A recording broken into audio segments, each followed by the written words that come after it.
আজকের আয়াত আমাদের অনেকটাই বর্তমান পরিস্থিতি এবং প্রেক্ষাপটের সাথে অটোমেটিক ধারাবাহিকভাবে সামঞ্জস্যপূর্ণ। 104 নম্বর আয়াত আল্লাহ রাব্বুল আলামিন বলেন, ইয়া আইয়ুহাল্লাযীনা আমানু লা তাকুলু রাঈনা ওয়া কুলু উনজুরনা ওয়াসমাউ ওয়ালিল কাফিরিনা আযাবুন আলীম।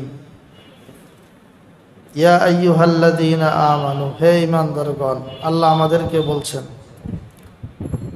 লা তাকুলু রাঈনা, তোমরা রাঈনা শব্দটি বলো না। তোমরা রাঈনা শব্দটি বলো না। এই কথার পেছনে কারণ আছে। এই কথাটা কেন বললেন? রাঈনা শব্দই বা কি? এই শব্দ বলতে আল্লাহ তাআলা নিষেধ করলেন কেন? এর পেছনে কারণ হলো রাসূল করিম সাল্লাল্লাহু আলাইহি ওয়াসাল্লাম যখন আলোচনা করতেন, ওয়াজ করতেন, বয়ান করতেন, তাফসীর করতেন, তো এই তাফসীরের মজমাগুলোর মধ্যে মুসলমান যেমন থাকতো, মুনাফিকরাও থাকতো। ভিতরে ভিতরে সে ইহুদি, ভিতরে ভিতরে বেঈমান, মুশরিক, কিন্তু আল্লাহ নবীর মজমায় বসা থাকতো। তো দেখা গেছে রাসূল করিম সাল্লাল্লাহু আলাইহি ওয়াসাল্লাম যখন কোনো কথা বলতেন, কোনো নসিহত করতেন, তখন তারা এটা বুঝতো, ভালোভাবেই বুঝতো। কিন্তু তারপরেও আল্লাহ রাসূল সাল্লাল্লাহু আলাইহি ওয়াসাল্লামকে একটু বিরক্ত করার জন্য,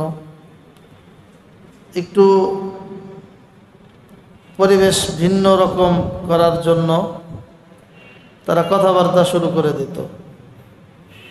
তারা বলতো রাঈনা,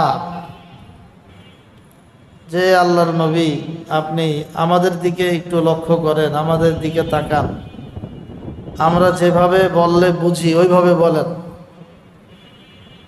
আল্লাহর নবীর কথা সম্পর্কে হাদিস শরীফের মধ্যে আসছে, রাসূল যখন কোনো কথা বলতেন, কোনো ওয়াজ করতেন, রাসূলের ওয়াজের ধরন ছিল, কথার ধরন ছিল সুস্পষ্ট। কোনো অস্পষ্ট কথা, বাচনভঙ্গি, উচ্চারণ, এটা আল্লাহর নবী করতেন না। কালামুন ফাসলুন, প্রত্যেকটা কথা পৃথক পৃথক। এমন বলতে হইতো না, অনেক সময় আমাদের ক্ষেত্রে যেমন হয় যে ভাই কি যেন বললেন, হ্যাঁ আবার বলেন, এরকম হয় না? আমরা যখন কথা বলি, ভাই কি যেন বললেন, বুঝি নাই, আবার বলেন। তো রাসূলের ক্ষেত্রে এরকমটা হইতো না। আল্লাহর নবী এভাবে বলতেনই না। রাসূল যা বলতেন স্পষ্টভাবেই বলতেন।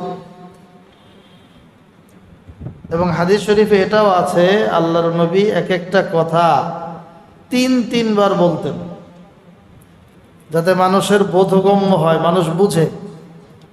একটা কথাই তিনবার করে বলতেন, যাতে বুঝতে পারে, কোনো কষ্ট না হয়, বুঝতে কোনো ঝামেলা না হয়। কিন্তু তারপরেও এই ইহুদিরা বলতো রাঈনা, যে আমাদের দিকে একটু লক্ষ্য করেন। এই রাঈনা শব্দ এর দুইটা অর্থ হতে পারে। একটা অর্থ হলো যে আপনি আমাদের দিকে একটু লক্ষ্য করেন, আর একটা রাঈনা, এই আইনের মধ্যে একটু টান দিলে রাঈ অর্থ হইল রাখাল। রাঈ অর্থ কি? রাখাল। রাখাল যে ছাগল চড়ায়, গরু চড়ায়, পশু পাখি যে চড়ায়, দেখাশোনা করে, সেই রাখাল। তো রাঈনা অর্থ হলো আমাদের রাখাল। বলেন নাউজুবিল্লাহ। শব্দের ভিতরে দুইটা অর্থের সম্ভাবনা আছে। একটা অর্থ হলো যে আপনি আমাদের দিকে লক্ষ্য করেন, আমাদেরকে বোঝায়া সুন্দরভাবে বলেন। আর একটা অর্থ হইল রাঈনা, যে আপনি আমাদের রাখাল, আপনি আমাদের রাখাল। তো এই এক শব্দের মধ্যে যেহেতু ভিন্ন সম্ভাবনা আছে এবং এই দুষ্টগুলো যারা বসা থাকতো তাদের উদ্দেশ্য ছিল এই শব্দ বলে আল্লাহর রসুলকে একটু অপমানিত করা। এজন্য আল্লাহ তাআলা এটা পছন্দ করলেন না যে আমার নবীকে অপমান সূচক শব্দ উচ্চারণ করবে। জিবরাইল আমিন আলাইহিস সালামকে পাঠায় দিলেন, বললেন যে লা তাকুলু রাঈনা, হে ঈমানদারেরা, ওই তোমাদের মধ্যে বসা লুকায়িত গুপ্ত সুপ্ত এই দুষ্টগুলো এরা যে রাঈনা শব্দ বলে, মুমিনরা তোমরা কখনো রাঈনা শব্দটা বলো না। ওয়াকুলু উনজুরনা, যদি কখনো এমন হয় যে নবীর কোনো কথা তোমাদের কাছে অস্পষ্ট, তাহলে বলবা উনজুরনা। এই উনজুরনা অর্থ আমাদের দিকে লক্ষ্য করেন, রাঈনা অর্থ আমাদের দিকে লক্ষ্য করেন। তবে সেখানে দুইটা সম্ভাবনা আছে, আমাদের দিকে লক্ষ্য করেন এটাও অর্থ, আবার আমাদের রাখাল এটাও অর্থ। আর উনজুরনার মধ্যে দুই অর্থের সম্ভাবনা নাই। উনজুরনা অর্থ আমাদের দিকে একটু তাকান, আমাদের দিকে একটু লক্ষ্য করেন। এজন্য এমন কোনো শব্দ আমাদের সামাজিক জীবনে কাউকে বলা, যেই শব্দটা দ্বারা মানুষ অপমান বোধ করে, একাধিক অর্থের সম্ভাবনা রাখে, মানুষ অপমান বোধ করে, এরকম শব্দ না বলা। আমাদের সাম্প্রতিক পরিস্থিতি প্রেক্ষাপট এমন একটা শব্দকে কেন্দ্র করে গোটা বাংলাদেশের প্রেক্ষাপট চেঞ্জ হয়ে গেছে। একটা শব্দ শুধু, অনেক বড় কোনো কারণ ছিল না,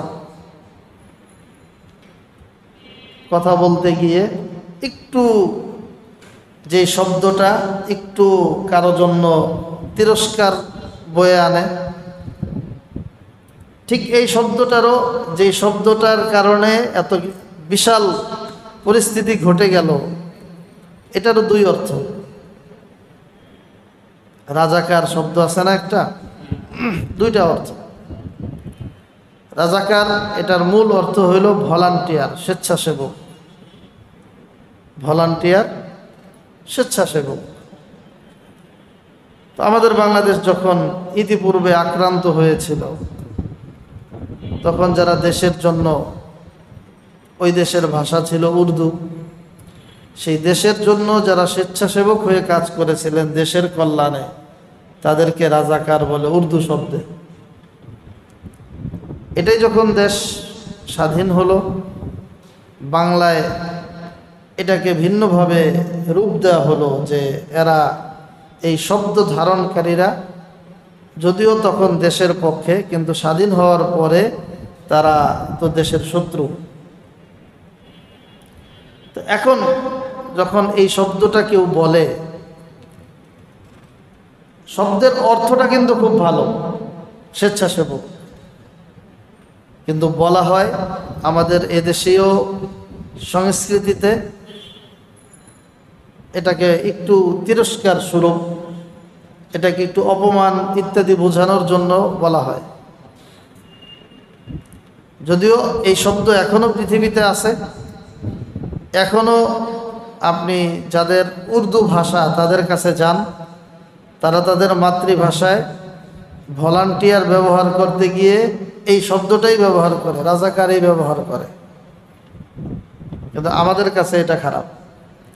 এজন্য যেই শব্দটা মানুষের মনে কষ্ট দেয়, ভিন্ন পরিস্থিতি তৈরি করে, এই জাতীয় শব্দ পরিহার করা, এটাই হলো আমাদের আজকের এই তাফসীরের অন্যতম গুরুত্বপূর্ণ শিক্ষা।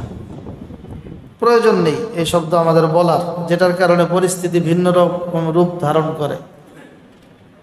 আল্লাহ তাআলা নিজেই বললেন লা তাকুলু রাঈনা। দুইটা অর্থ সম্ভাবনা আছে, এটার দ্বারা ব্যঙ্গ করার রসুলকে শব্দটাই বাদ দাও। অকুল উনজুরনা ওয়াসমাউ, বরং তোমরা প্রয়োজন হলে বলো উনজুরনা আর ওয়াসমাউ। আল্লাহ বললেন যখন নবীর মজলিসে বসো, দ্বীনি মজলিসে বসো, তখন তুমি মনোযোগ দিয়ে আলোচনাটা শুনো, যাতে তোমার কথা বলতে না হয় যে আমি বুঝি নাই, আবার বলেন। তোমার এই পরিমাণ মনোযোগ থাকা দরকার। আল্লাহ তাআলা নিজেই বলছেন ওয়াসমাউ, তুমি শুনো, মনোযোগী থাকো, যাতে এটাকে আবার রিপিট করার জন্য আহ্বান করতে না হয়। এরপর আল্লাহ বলছেন ওয়ালিল কাফিরিনা আযাবুন আলীম, যে সমস্ত কাফেররা এ জাতীয় শব্দ বলে আমার নবীকে অপমান করে, তাদের জন্য রয়েছে যন্ত্রণাদায়ক শাস্তি। কোরআনুল কারীমের সূরা আনআমের মধ্যে আল্লাহ রাব্বুল আলামিন আমাদেরকে আরো সতর্ক করেছেন, ওয়ালা তাসুব্বুল্লাযীনা ইয়াদউনা মিন দুনিল্লাহ ফায়াসুব্বুল্লাহা আদওয়াম বিগাইরি ইলম। এই জগতে যত ধর্ম আছে, এসব ধর্মের যত ধর্ম তাদের দৃষ্টিতে রব আছে, এই সবগুলোই ভুয়া, একমাত্র আল্লাহ ছাড়া। এ ধর্ম কোনোটা আল্লাহর কাছে গ্রহণযোগ্য ধর্ম না। ইসলাম আসার পরে সব বাতিল, ভালো করে বুঝবেন। ইসলাম আসার পরে সব ধর্ম বাতিল। যেই ধর্ম তাদের সবচেয়ে মর্যাদার স্থানে যাকে বসাইছে, তাদের রব, তাদের সৃষ্টিকর্তা, তাদের গড, যেই শব্দে তারা বসাক, আল্লাহ ছাড়া কেউ যদি উদ্দেশ্য হয়, ওইটাই ভুয়া, ওইটাই বাতিল। সেটা বৌদ্ধ ধর্মের গৌতম বুদ্ধ হোক, আর আমাদের সনাতন ধর্মের ভাইদের এই মূর্তি টূর্তি প্রতিমা ইত্যাদি যাই হোক, এগুলো সব বাতিল। কিন্তু খেয়াল করেন, আল্লাহ তাআলা বলছেন ওয়ালা তাসুব্বুল্লাযীনা ইয়াদউনা মিন দুনিল্লাহ ফায়াসুব্বুল্লাহা আদওয়াম বিগাইরি ইলম। হিন্দুদের মূর্তি খারাপ, বৌদ্ধদের গুরু গৌতম বুদ্ধ খারাপ, কিন্তু একজন হিন্দুর সামনে, একজন বৌদ্ধের সামনে, একজন ইহুদির সামনে, একজন খ্রিস্টানের সামনে তোমরা ওরা যাকে সম্মান করে তাকে গালি দিও না। ওদের দৃষ্টিতে যেটা সম্মানের, যদিও ওদের দৃষ্টিটাই ভুল, ওদের পূর্ণ ইবাদত বন্দেগীটাই ভুল, কিন্তু ওদের মানসিকভাবে, ওদের দৃষ্টিতে সে তো সম্মানিত, যে পুরাটাই ভুলের উপরে আছে, কিন্তু ওরা তো জানে এটা সম্মানিত। ইসলাম বলে এটা বাতিল, ভুয়া, কিন্তু ওদের চোখে কি সম্মানিত। আল্লাহ বলছেন যেহেতু ওদের চোখে ওই বস্তুটা সম্মানিত, সুতরাং তাকে তোমরা গালি দিও না। কেন দিবা না? ফায়াসুব্বুল্লাহা আদওয়াম বিগাইরি ইলম। সে যেহেতু তোমার ধর্মের অনুসারী না,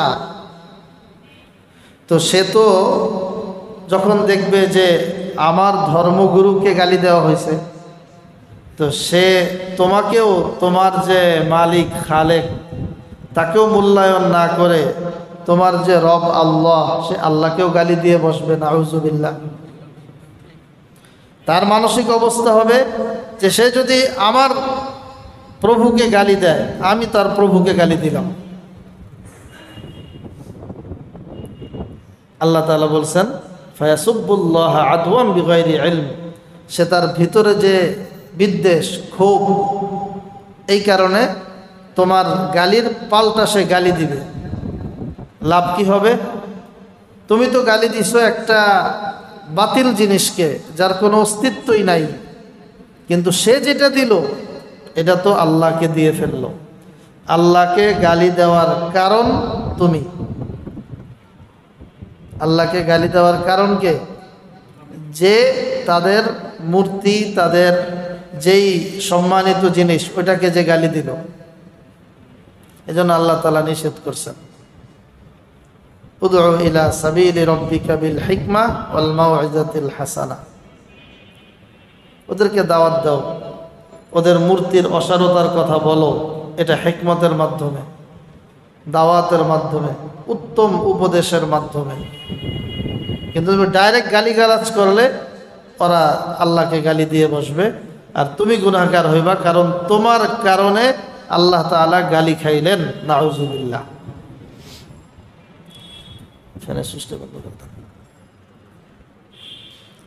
তাহলে আজকের এই প্রথম আয়াত থেকে আমরা যেই দুইটা গুরুত্বপূর্ণ বিষয় শিখলাম, এক নাম্বার হলো যে যেই শব্দগুলো একাধিক অর্থের সম্ভাবনা রাখে, যে শব্দটার দ্বারা কারো অসম্মান বোধ হয়, এ জাতীয় শব্দ পরিহার করা। দ্বিতীয় কথা, যে যেই কোনো গোষ্ঠী যদি কাউকে সম্মান করে, যদিও তাদের চোখের সম্মানিত ব্যক্তিটা একেবারেই ভুয়া হোক,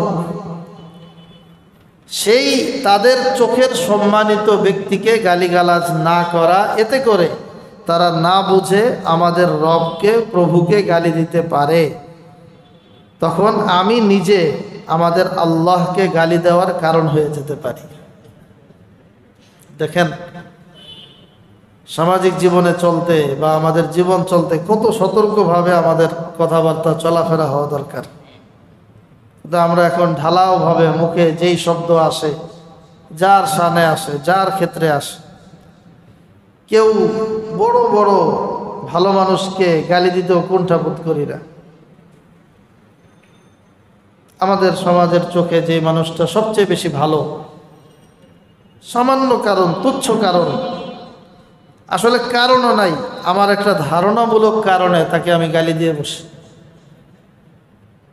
এটা কোনোভাবেই ইসলাম সমর্থন করে না। কোরআন আমাদেরকে শিখায় এই সমস্ত কাজ পরিহার করতে।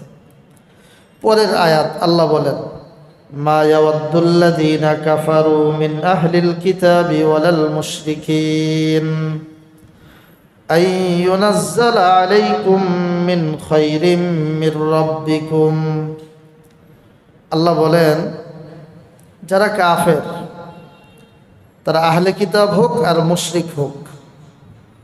আহলে কিতাব মানে, আহলে কিতাব একটা সুন্দর পরিভাষা, আপনারা যারা তাফসির শোনেন এটা মনে রাখতে হবে। আহলে কিতাব বলা হয় যাদেরকে আল্লাহ কিতাব দিয়েছিলেন এই সমস্ত ধর্মের কোনো অনুসারী। যেমন ইহুদিরা আহলে কিতাব, তাদের নবী মুসা আলাইহিস সালামকে আল্লাহ তাআলা তাওরাত কিতাব দিয়েছিলেন। খ্রিস্টানরা আহলে কিতাব, তাদের নবী ঈসা আলাইহিস সালামকে আল্লাহ তাআলা ইনজিল দিয়েছিলেন। তো আল্লাহ বলছেন যে আহলে কিতাব হোক আর মুশরিক হোক, যারা আল্লাহর সাথে আল্লাহকেও মানে, অনেকগুলো খোদা মানে, নাউজুবিল্লাহ, এরা কখনোই এটা চায় না যে আইয়ুনাজ্জালা আলাইকুম মিন খায়রিম মির রাব্বিকুম, তোমরা যারা ঈমানদার মুসলমান, আল্লাহর পক্ষ থেকে তোমাদের জন্য কোনো কল্যাণের সিদ্ধান্ত আসুক, এটা তারা পছন্দ করে না। তোমরা একটু ভালো থাকো, তোমাদের একটু সুখের দিন আসুক, তোমাদের একটু পরাধীনতার শৃঙ্খল ভেঙে একটু সুষ্ঠু, সুন্দর, স্বাধীন, উন্নত জীবন আসুক, এটা আহলে কিতাব হোক, ইহুদিরা, মুশরিকরা এটা কখনোই চায় না। মুসলমান একটু ভালো থাকুক, এটা চায় না কাফেররা।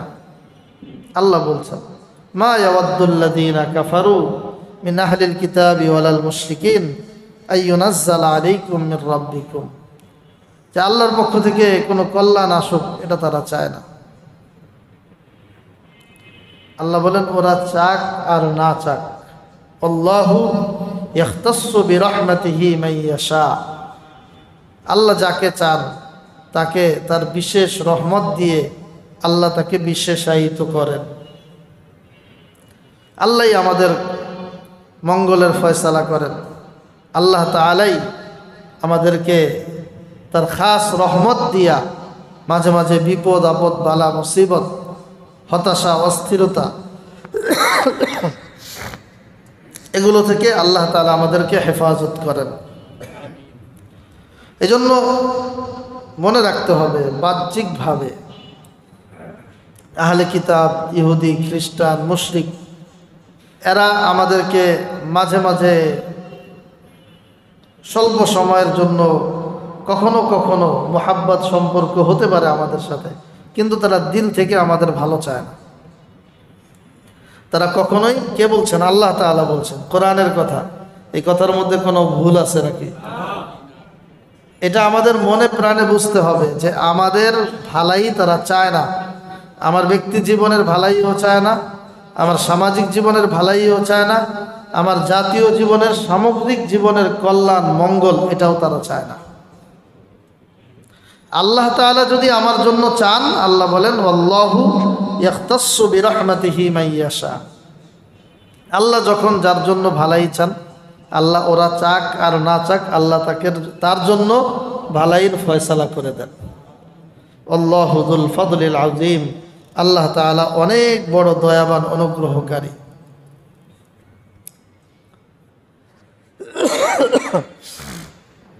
এরপরের আয়াত আল্লাহ বলেন, মা নানসাখ মিন আয়াতিন আও নুনসিহা না'তি বিখাইরিম মিনহা আও মিসলিহা আলাম তা'লাম আন্নাল্লাহা আলা কুল্লি শাইইন কাদির। আল্লাহ বলেন যে আমি মাঝে মাঝে ইসলামের দ্বীনের কিছু আহকাম, নিয়ম নীতি, কায়দা কানুন এগুলো আমি চেঞ্জ করি, পরিবর্তন করি। কখনো এরকম হয় যে পুরাটাই আগের নিয়ম বাদ নতুন নিয়ম আল্লাহ তাআলা দিয়েছেন। আবার কখনো হয় যে নিয়ম স্বতন্ত্রভাবে নোটিশ দিয়ে চেঞ্জ করে নাই। নিয়ম বলনেওয়ালা তো আমাদের নবী, নবী যে বলবেন, নবীর অন্তর থেকেই, স্মৃতি থেকেই আল্লাহ তাআলা বিধানটা ভুলায় দিছে। যখন ভুলে গেছে তখন বলবে কেমনে? এখন টুকটাক বিভিন্ন বিষয় যখন এরকম হয়েছে যে আল্লাহ তাআলা একটা বিধান আগে দিয়েছেন, এরপরে আবার চেঞ্জ করছেন। এক সময় নামাজ শুধুমাত্র 2 রাকাত ছিল, পড়লেই হইতো। এরপরে আল্লাহ তাআলা রাসূল করিম সাল্লাল্লাহু আলাইহি ওয়াসাল্লামকে মেরাজে নিয়ে 5 ওয়াক্ত নামাজ আমাদের জন্য দিয়ে দিলেন। এক সময় রমজান মাসে দিনে এবং রাতে স্ত্রী থেকে দূরে থাকতে হইতো। আল্লাহ তাআলা এরপরে রাতের বেলায় স্ত্রীর সাথে মিলনের সুযোগ করে দিয়েছেন। এই যে চেঞ্জ হয়েছে নিয়মগুলো মাঝে মাঝে বিভিন্ন জিনিস, তো এগুলো নিয়েও কাফেররা একটু ঠাট্টা মস্কারি করত যে মানুষ না ভালো মন্দ বুঝে না, কখনো ভালো করে কখনো মন্দ করে, আল্লাহ কি বুঝে না? আল্লাহ কি ভালো মন্দ কোনটা ভালো হবে খারাপ হবে এটা বুঝে না? তাহলে বারবার চেঞ্জ করতে হয় কেন? আল্লাহ তাআলা এর জবাব দিয়ে বলছেন, মা নানসাখ মিন আয়াতিন আও নুনসিহা না'তি বিখাইরিম মিনহা আও মিসলিহা। একটু সহজে বোঝার জন্য এটাকে আমরা বলতে পারি ডাক্তারি চিকিৎসার মতো। একজন ডাক্তার যখন রোগী দেখেন, তার উপরে ঔষধ অ্যাপ্লাই করেন, করে দেখেন যে ওরে এই চিকিৎসাটা দিলাম, এতে তেমন কার্যকর হচ্ছে না, ঔষধটা চেঞ্জ করে দেয়, ভিন্ন ঔষধ দেয়। এরকম হয় না? তো আল্লাহ তাআলা কেমন এই উম্মতের জন্য দেখছেন যে এই বিধানটা দিলে আমার বান্দাদের জন্য একটু কষ্ট হয়ে যায়, এই বিধানটা চালু রাখলে আমার বান্দারা একটু বেশি কষ্ট অনুভব করে, তো আল্লাহ তাআলা ওইটাকে চেঞ্জ করে দিয়েছে। তো এটাই আল্লাহ বলছেন যে আমি যখন কোনো আয়াত পরিবর্তন করি, একেবারেই পুরোটাকেই বাতিল করে দিই, অথবা নবীর স্মৃতি থেকে ভুলিয়ে দিয়ে আমি ভিন্ন কিছু দিতে চাই, নাতি বিখাইরিম মিনহা আও মিসলিহা, আমি তখন এর থেকে ভালোটা দেই অথবা ওইটার সমপর্যায়ের বিধান আমি আল্লাহ তাআলা দেই। কেন দেই? আলাম তাআলাম আন্নাল্লাহা আলা কুল্লি শাইইন কাদির, তুমি কি জানো না যে আল্লাহ তাআলা সব কিছু করতে পারেন? আল্লাহ তাআলা তিনি ভালো একটা বিষয় যেটা আমাদের জন্য কল্যাণকর, ওইটা আমাদের সামনে অ্যাপ্লাই করার পাওয়ার একমাত্র আল্লাহই রাখেন। কোরআনুল কারীমে আল্লাহ তাআলা নিজেই বলেছেন, সানুকরিউকা ফালা তানসা ইল্লা মা শা আল্লাহ। রাসূল করিম সাল্লাল্লাহু আলাইহি ওয়াসাল্লামকে আল্লাহ বলেন যে এই যে কোরআন নাজিল হয় না, কোরআন, তো সানুকরিউকা ফালা তানসা, যে আমি আপনাকে এটা পড়ায় দেই, সুতরাং আপনি টেনশন করেন, আপনি ভুলবেন না, ইল্লা মা শা আল্লাহ, তবে আপনি পড়তে থাকবেন, আমি পড়ায় দিব, তবে আমি যেটা চাইবো ওইটা হঠাৎ করে আপনার ভিতরে পড়ার পরেও থাকবে না, হারায় যাবে। এরকম হয়েছে আল্লাহ নবীর, আয়াত নাজিল হয়েছে, আল্লাহ তাআলা পড়ায় দিয়েছেন, মুখস্থ করায় দিয়েছেন, এরপরে ওই আয়াত আর জীবনও বলে নাই, কারণ আল্লাহ ভিতর থেকে ওটা ভুলায় দিয়া নতুন একটা বিধান আমাদের জন্য আল্লাহর নবীর সামনে আল্লাহ তাআলা পেশ করে দিছে। তো এই জন্য আল্লাহ তাআলার কুদরতে যখন কোনো কিছু পরিবর্তন হয়, এই নসখ, এটা দুই প্রকার মুফাসসিরিনে কেরাম লিখেছেন। একটা হলো নাসখুন ফিশ শারা'i', আর একটা নাসখুন ফিশ শরি'আ। নাসখুন ফিশ শারা'i' এর অর্থ হলো যে এক জাতির জন্য এক বিধান ছিল, জাতি চেঞ্জ, বিধান চেঞ্জ। নূহ আলাইহিস সালামের উম্মতের জন্য ইবাদতের একটা তরিকা, রূপরেখা ছিল। যখন পরবর্তী কোনো নবী আসছেন, উদাহরণস্বরূপ ইব্রাহিম আলাইহিস সালাম, তো ওই নিয়মগুলো বাদ দিয়ে এখন নতুন একটা নিয়ম আল্লাহ তাআলা দিচ্ছেন যে এখন এইভাবে তুমি ইবাদত করো। যখন ইব্রাহিম আলাইহিস সালাম চলে গেছেন, অন্য নবী আসছে যেমন মুসা আলাইহিস সালাম, তো আল্লাহ তাআলা নতুন আবার নিয়ম দিছে যে এইভাবে ইবাদত বন্দেগী করো। তো এটাও এক ধরনের পরিবর্তন। ইবাদত তো একমাত্র আল্লাহর জন্যই, তবে নবীর ভিন্নতায়, যুগের ভিন্নতায় বিধানের মধ্যে পরিবর্তন, এটাও আল্লাহ তাআলা করেছেন।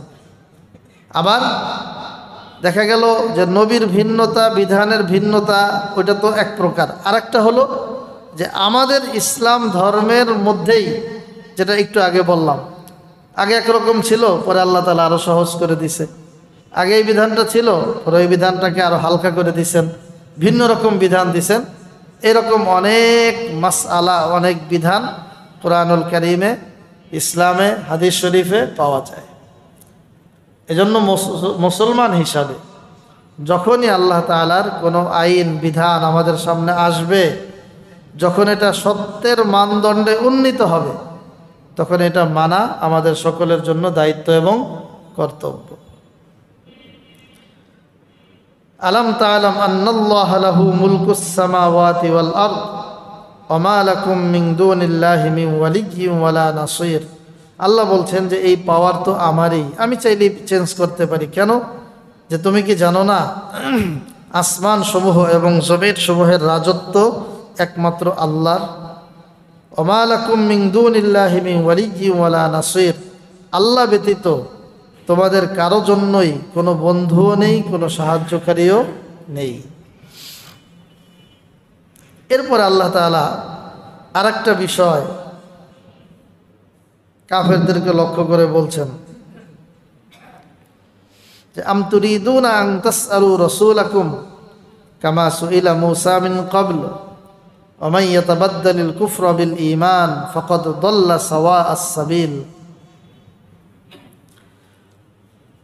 আল্লাহ তাআলা যে বিধানগুলো দিয়েছেন, এখন দেখে চেঞ্জ হয়, পরিবর্তন হয়। এখন এরা আল্লাহর কাছে, রসুলের কাছে বিভিন্ন নিজের মন মতো দাবি পেশ করতে শুরু করলো। মন মতো দাবি পেশ করতো, যেমনটি সূরা বনি ইসরাঈলের মধ্যে আল্লাহ তাআলা বলেছেন, وقالوا لن نؤمن لك حتى تفجر لنا من الأرض ينبوعا বলে যে আমরা আপনার উপর ঈমান আনবো না যতক্ষণ না আপনি জমিন থেকে আমাদের সামনে একটা ঝর্ণা উদ্গত করে বের করে দেখাবেন। আপনার যদি এই পাওয়ার থাকে তাহলে আমরা ঈমান আনবো। যেহেতু চেঞ্জ করতে পারেন কত কিছুই, আল্লাহও চেঞ্জ করতে পারে। আপনার আল্লাহকে বলেন যে এই জমিন এখন মাটি আছে, এখানে একটা ঝর্ণা বানায় দিতে। তাহলে নুমিন আলাকা হাত্তা তাফজুর লানা মিনাল আরদি ইয়ানবুআ, এই একটা। আও তাকুনা লাকা জান্নাতুম মিন নাখিলিন ওয়া আইনাবিন ফাতুফাজ্জিরাল আনহারা খিলালাহা তাফজীরা। অথবা বলতেছে ইয়া রাসূলুল্লাহ, আপনার জন্য যদি আঙ্গুরের খেজুরের একটা বাগান থাকতো, সেখানে নহর থাকতো, সেই নহরে পানি প্রবাহিত হতো, এটা আমরা দেখতাম যে নবীর সুন্দর একটা বাগান আছে, খেজুর বাগান, আঙ্গুরের বাগান, সেখানে নহর প্রবাহিত হয়, সুন্দরভাবে ফল ফসল উৎপন্ন হয়। এটা যদি আমরা দেখতাম তাহলে আমরা আপনাকে মানতাম এবং আপনার উপর ঈমান নিয়ে আসতাম। আবার বলছে আও তুসকিতাস সামাআ কামা জামতা আলাইনা কিসাফান, অথবা ওই যে আসমানকে যদি টুকরা টুকরা করে আপনি যে ভয় দেখান আমাদেরকে যে আল্লাহ তাআলা আযাব দিবে, তোমাদের উপরে গজব নাজিল হয়ে যাবে, আসমান থেকে আযাব আসবে, তা আপনি যদি আমাদের সামনে আসমানটাকে টুকরা টুকরা করে দেখাইতে পারেন তাহলে আমরা ঈমান আনব। আও তাতিয়া বিল্লাহি ওয়াল মালাইকাতি কবিলা, অথবা যদি আল্লাহ তাআলা এবং আল্লাহর রসুল আমাদের সামনে আসে, সামনাসামনি কথা বলে আমাদেরকে বলে যে হ্যাঁ আমি আল্লাহ, আমি জিব্রাইল যদি বলে আমি জিব্রাইল, মিকাইল যদি বলে আমি মিকাইল, মালাকুল মউত যদি বলে আমি মালাকুল মউত, যদি আমাদের সামনাসামনি আল্লাহ আসে তাহলে আমরা বিশ্বাস করব। নাউজুবিল্লাহ। এইরকম বিভিন্ন কথা বলে বলে এখন নবীকে তারা প্রস্তাব দিতেছে যে আপনি এরকম করে পারলে দেখান। তো আল্লাহ তাআলা বলছেন আম তুরিদুনা আন তাসআলু রাসূলাকুম কামা সুইলা মূসা মিন ক্বাবলু, যে তোমরা কি চাও তোমাদের রসুলকে তোমরা বিভিন্ন বিষয় জিজ্ঞাসা করতে, বিভিন্ন বিষয় করে দিতে, কামা সুইলা মূসা মিন ক্বাবলু, যেমন মূসার কাছেও তোমরা ইতিপূর্বে এরকম আবেদন করেছিলে। মূসা আলাইহিস সালামের কাছেও তাদের অনেক আবেদন ছিল, ইতিপূর্বে আমরা তাফসীরে শুনে এসেছি। মূসা আলাইহিস সালাম যখন তার জাতির কাছে এসে বলছে যেটা আল্লাহর কিতাব, না এটা মানব না, ফাকালু আরিনাল্লাহা জাহরা,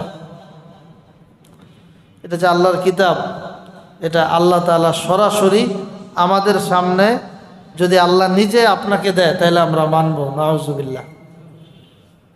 এগুলো হইল অমূলক দাবি, যে আল্লাহর নিজে দিতে হবে, আমাদের সামনে আপনাকে দিতে হবে তাহলেই মানব, এছাড়া মানব না। তা আল্লাহ বলছেন কামা সুইলা মূসা মিন ক্বাবলু, মূসার সামনে যেমনি ভাবে তাদের অনুসারীরা বলছিল যে আমরা যেইভাবে চাই সেইভাবে আপনি আল্লাহকে পেশ করেন তাহলে আমরা ঈমান আনব।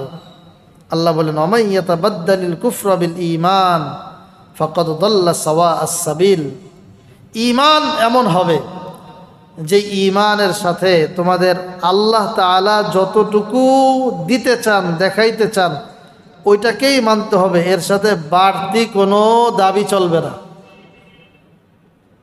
তোমার মন মতো হবে না। তুমি চাইলা যে আল্লাহ সামনে এসে কথা বলবে, তুমি চাইলা যে তোমার মন চাইছে যে আল্লাহ তাআলা একটা ঝর্ণা নহর জারি করে দিবে, তোমার মন মতো হইলে ঈমান আনবা, নাইলে আনবা না। ঈমানটা এমন জিনিস না। ঈমান হলো আল্লাহ তাআলা বলছেন যে আমি তোমাদের খালেক, আমি তোমাদের মালিক, আমাকে তোমরা মানো। এই আল্লাহকে না দেখে, সরাসরি না দেখে আল্লাহর হুকুম মানতে পারা, আল্লাহকে বিশ্বাস করতে পারা, এটাই হলো ঈমান। আল্লাহ বলেন ওমা ইয়াতাবাদ্দালিল কুফরা বিল ঈমান ফাকাদ দাল্লা সাওয়াআস সাবিল, যারা ঈমানের সাথে কুফরিকে মিলায়া দেয়, বলে ঈমান তো আনলাম বাকি এটাও করেন, ইমান তো হানলাম, বাকি এটাও করে দেখান। আল্লাহ বলেন ফাকাদ দাল্লা সাওয়া আস-সাবিল, এরা মূলত সঠিক পথে নাই, সঠিক পথ থেকে তারা বিচ্যুত হয়ে গেছে। তো যাই হোক, আজকে আমরা এই পর্যন্তই রাখি। তাহলে কয়েকটা বিষয় আজকে আমরা শিখলাম। 1 নাম্বার, আজকের প্রথম আয়াত আমাদেরকে আল্লাহ তাআলা এই কথা শিখাইলেন যে যেই শব্দগুলো একাধিক অর্থের সম্ভাবনা রাখে এবং এগুলোর দ্বারা মানুষের মনে কষ্টের কারণ হয়, এ জাতীয় শব্দ তোমাদের জীবন থেকে পরিহার করা, এবং যখন কোনো দিনই মজমায় বসো তখন মনোযোগ দিয়ে কথাবার্তাগুলো শোনা।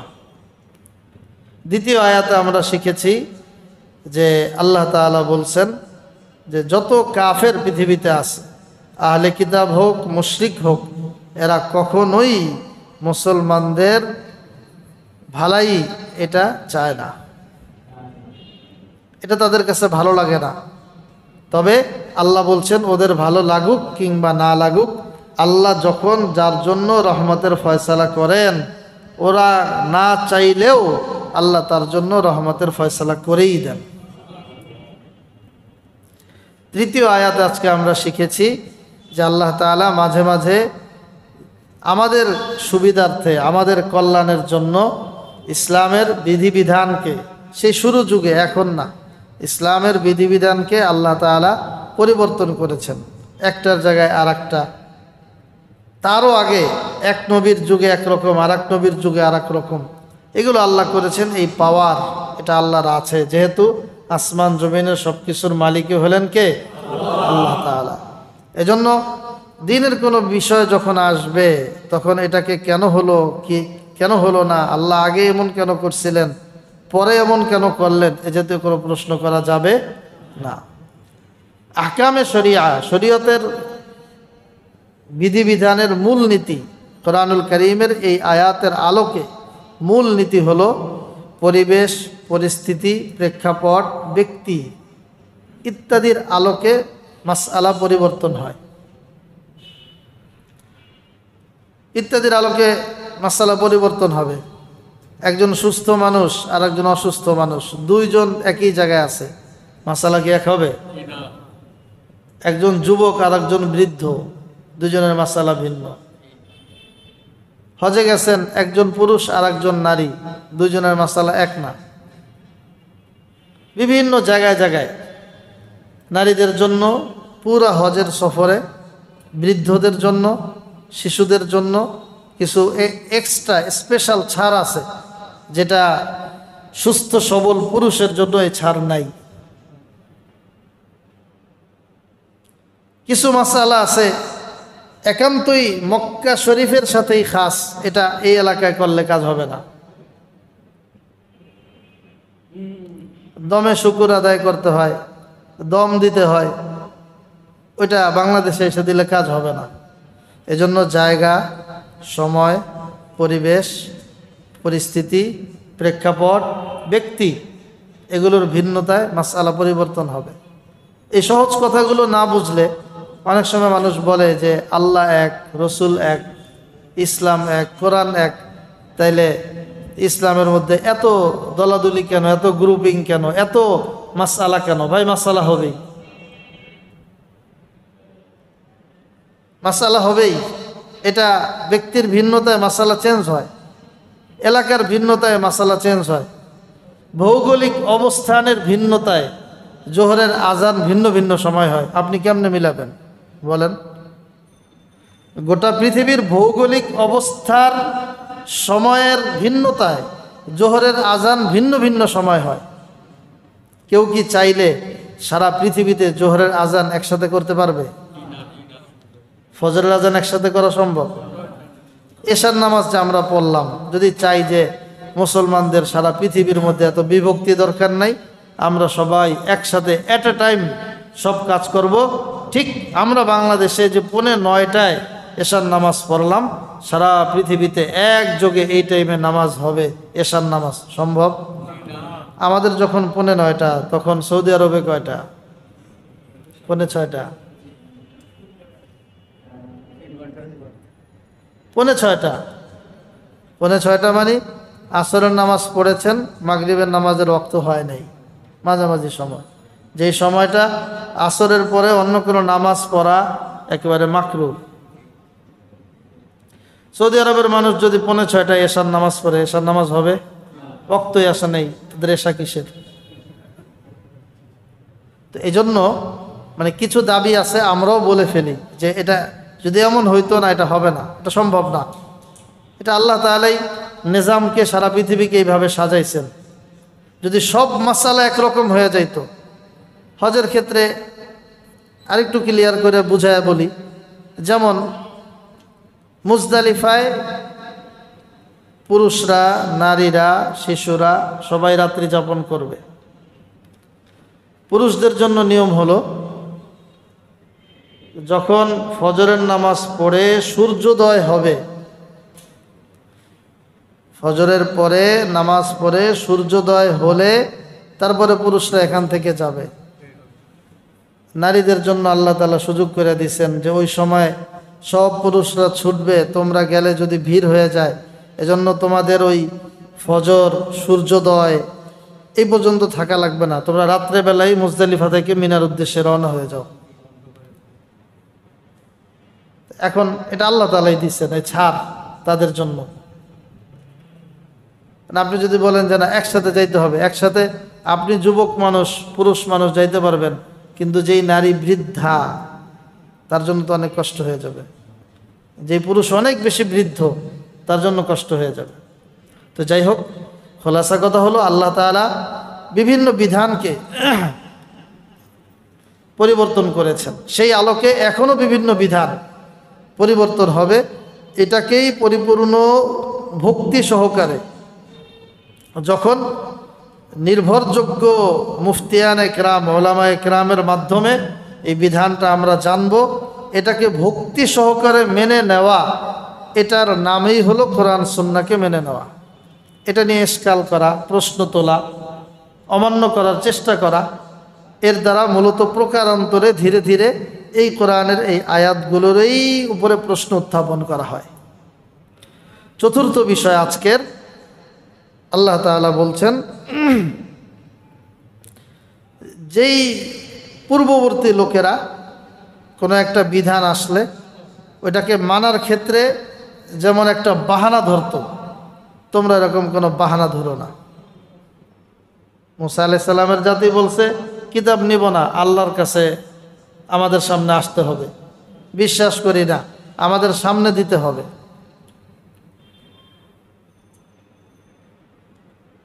এবং তারা বলছে যে আল্লাহ যে আপনার সাথে কথা বলে এটাও আমাদের শুনতে হবে। তো এটাকে আল্লাহ তাআলা খুব ভালোভাবে উপস্থাপন করেন নাই যে এটা মুমিনের কাজ না। মুমিনের কাজ হলো আল্লাহ তাআলার পক্ষ থেকে কথা আসছে, এটা তুমি মানবা, এটাই ঈমানদারের লক্ষণ এবং আলামত। তো যাই হোক, আমরা যে বিষয়গুলো শুনলাম, আল্লাহ তাআলা আমাদেরকে এই বিষয়গুলোকে মনে প্রাণে আন্তরিকভাবে বুঝার এবং মানার মতো তৌফিক দান করুন। কোরআনের প্রত্যেকটা মজলিস, আসলে দেখেন মানে আমরা তো কথা বলি, মাঝে মাঝে নিজেদের কাছেও খারাপ লাগে। একটা জাতি, একটা গোষ্ঠী, আমাদের শায়েখ ঢালকানগরের পীর মুফতি জাফর আহমদ হাফিজাহুল্লাহ হুজুর একদিন বলতেছিলেন ঢালকানগর মসজিদেই, ঢালকানগরবাসীকে লক্ষ্য করে, যে আমি আপনাদের এলাকায় প্রায় 15-20 বছর যাবত আলোচনা করছি, কোরআন সুন্নাহর কথা বলতেছি, নসিহত করতেছি, কোরআনের সুন্নাহর মৌলিক বিষয়টা বলার চেষ্টা করতেছি, কিন্তু যেই পরিমাণ পরিবর্তন মানুষের মধ্যে হওয়া দরকার সেটা হচ্ছে না। আফসোস করে বলছিলেন যেই পরিমাণ পরিবর্তন হওয়া দরকার সেই পরিমাণ হচ্ছে না। ঠিক আমাদের একই হালত প্রত্যেকটা এলাকায়, যে আমরা কোরআনের কথা শুনি, সুন্নাহর কথা শুনি, দ্বীনি মজলিসে বসি, কেন যেন এটা আমাদের ব্যক্তি জীবনে, পারিবারিক জীবনে, সামাজিক জীবনে ভেতর থেকে এটা কেমন যেন আমরা মানতে পারি না। এটার জন্য আল্লাহর কাছে একটু কান্নাকাটি করা দরকার, নইলে এত শুনলাম লাভ কি হলো। এই জন্য হযরত আনাস ইবনে মালিক রাদিয়াল্লাহু আনহু আল্লাহ নবীর খাদেম হযরত আনাসকে আল্লাহ নবী বলেছেন, ইয়া গোলাম আনাস, তুমি যখনই নামাজ পড়ো তখন এই দোয়া করতে ভুলবা না। কোন দোয়া? আল্লাহ নবী শিখাইছেন, আল্লাহুম্মা আইন্নি আলা যিকরিকা ওয়া শুকরিকা ওয়া হুসনি ইবাদাতিক। প্রত্যেক নামাজের পর দোয়া কবুলের সময় আল্লাহর কাছে দোয়া করো, আল্লাহ আপনি আমাকে সহযোগিতা করেন। এটা আপনি সহযোগিতা না করলে হবে না, আমি পারবো না, আমার এই শক্তি নাই, হিম্মত নাই, আমি দুর্বল। আপনি আমাকে সুযোগ করে দেন, তৌফিক দেন। কিসের? আলা যিকরিকা, আমি যাতে জিকির করতে পারি। জিকির অর্থ শুধু সুবহানাল্লাহ আলহামদুলিল্লাহ জিকির না, জিকির অর্থ হলো কোরআন তেলাওয়াত করা। ঘুম থেকে ওঠার পর থেকে আবার ঘুমানো পর্যন্ত যত জায়গায় যত নিয়ম কানুন আছে ইসলামের, সবগুলো পালন করতে পারা। এই সবগুলো যাতে আমি ইসলাম অনুযায়ী করতে পারি, আল্লাহ আপনি আমাকে এই ক্ষেত্রে সহযোগিতা করেন। আল্লাহুম্মা আইন্নি আলা যিকরিকা ওয়া শুকরিকা, এবং আপনার নিয়ামত যেগুলো পাই এগুলোর যাতে শুকরিয়া আদায় করতে পারি। ওয়া হুসনি ইবাদাতিক, এবং উত্তম রূপে যাতে আমল করতে পারি। এটা প্রত্যেক নামাজের পরে দোয়া করার জন্য নবী নিজে হযরত আনাসকে এই তালিম দিছেন। এই জন্য এই দোয়াটা আমাদের নিয়মিত পড়া, আর আল্লাহর কাছে সব সময় তৌফিক চাওয়া যে আল্লাহ এত নসিহত শুনি, বয়ান শুনি, এই তবলিগের বয়ান শুনি, ওলামা ইকরামের জবানে মাহফিলে গিয়ে বয়ান শুনি, ইসলাহি বয়ান শুনি, তাফসিরে বয়ান শুনি, জুমায় বয়ান শুনি, কিন্তু তারপরেও আমার থেকে গুনাহের কাজ কেন যেন ছাড়তে পারি না, অন্যায় কাজ ছাড়তে পারি না, চোখের গুনাহ ছাড়তে পারি না, মুখের গুনাহ ছাড়তে পারি না, দিলের গুনাহ ছাড়তে পারি না, কামাইয়ের ক্ষেত্রে আয় রোজগারের গুনাহ ছাড়তে পারি না, সামাজিক জীবনে মানুষের সাথে চলাফেরার ক্ষেত্রে যে কথাবার্তার গুনাহ ইত্যাদি অনেক কিছুই ছাড়তে পারি না। এজন্য আল্লাহর কাছে সব সময় দোয়া করা, দোয়া চাওয়া। আল্লাহর তাআউন, আল্লাহর সাহায্য ছাড়া আসলে আমাদের কারো জন্যই, কারো পক্ষেই পরিপূর্ণ দ্বীনের উপরে চলা সম্ভব না। এজন্য খুব বেশি দোয়ার আমল সব সময় করা। হাদিস শরীফে আল্লাহর নবী এজন্য বলছেন, আদ-দুআ মুখুল ইবাদা, দোয়া হইল ইবাদতের মগজ। দোয়াকে খুব বেশি গুরুত্ব দেওয়া। আমরা ইদানিং দোয়াকে কমায় দিছি, অনেক ভাইয়েরা দোয়া ছেড়ে দিছে। দেখেন না, এখন ফরজের পরে অনেক মানুষ দোয়াই করে না। ভাই আপনি যদি এমন হয় যে ইজতিমাইভাবে দোয়া করতে আপনার বিরক্তি লাগে, আপনি একা একা দোয়া করেন, দীর্ঘক্ষণ দোয়া করেন, কান্নাকাটি করেন আল্লাহর কাছে। আমাদের কেউ নাই আল্লাহ ছাড়া, একমাত্র আল্লাহই আমাদের সব কিছুর মূল। এজন্য দোয়া করা যে আল্লাহ কোরআনুল কারীমের এই কথাগুলো শুনি, কখনো এই মসজিদে, কখনো ওই মসজিদে, কখনো এই আলেম, কখনো ওই আলেম, যেখান থেকে যে কথাগুলো শুনি এগুলো তো সাহাবায়ে কেরাম মানতেন, কিন্তু আমি কেন পারি না? শুনি তো, সময় দিই, চেষ্টা করি, কিন্তু পারি না। কেন পারি না? এজন্য আল্লাহর কাছে দোয়া করা। আমিও দোয়া চাই, আপনাদের জন্য দোয়া করি। আল্লাহ তাআলা আমাদের সবাইকে কোরআন সুন্নাহর আলোকে সুন্দর জীবন গড়ার তৌফিক দান করুন, আমিন। ওয়া আখিরু দাওয়ানা আলহামদুলিল্লাহি রাব্বিল আলামিন।